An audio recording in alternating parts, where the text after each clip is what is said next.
The body requires certain conditions for comfort. It generates its own heat, the heating centre tells us, of course, but if the weather's cold, heat passes quickly from the body to the surrounding air.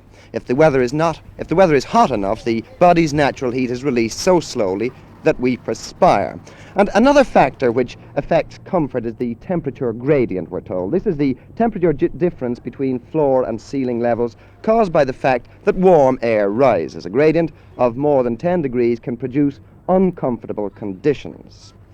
And here are truly uncomfortable conditions.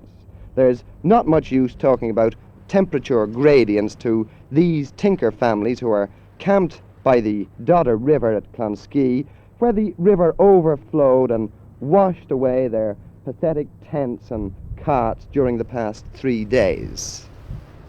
Mr. Connors, you're the leader of the 30 itinerants who live here. Well, yes, sir, yes. Well, now, what happened when the rains came on Tuesday night? Well, we tried to escape, and tried to get to the nearest dry bit of ground we could, but we hadn't a chance because there was a hill against us, up the way, you see.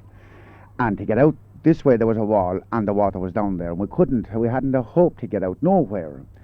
But the only thing we could do was to get the wagons as near as we could, to the bank, for safety, to get the children out.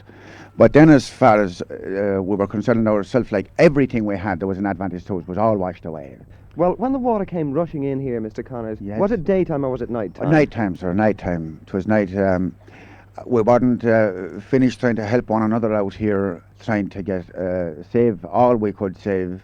We weren't finished till about 1:30 at night. And we were standing to our waist in water at that time, up to then, I mean. But then what we had outside, well, that was completely finished. It was only barely what we had in the wagons, and what we had in the wagons was only barely what we could afford having, no spares or nothing like that. You know what I mean now? Well, now, what sort of stuff would you have had outside the wagon? Your bedding, presumably? Well, we'd have bedclothes, we'd have children's clothes, we'd have pots, kettles, pans, saucepans. And what happened to all We'd that? have gone. They're completely gone. They're gone.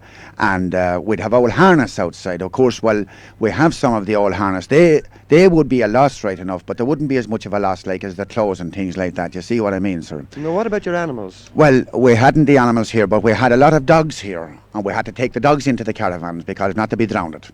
We had to take the dogs in along with ourselves. Well, how did you manage to keep yourselves warm during those 3 days, or even dry? Well, we didn't keep ourselves warm at all because we had no great way of keeping ourselves warm. You couldn't light fires in a soaking wet place? Well, no, not on the ground, no, not outside at all. And the little bit of heat we had in the wagons was only very little, because we couldn't get out for to get dry firing. No, we had no great fuel at all of any descriptions. That's to be honest about it.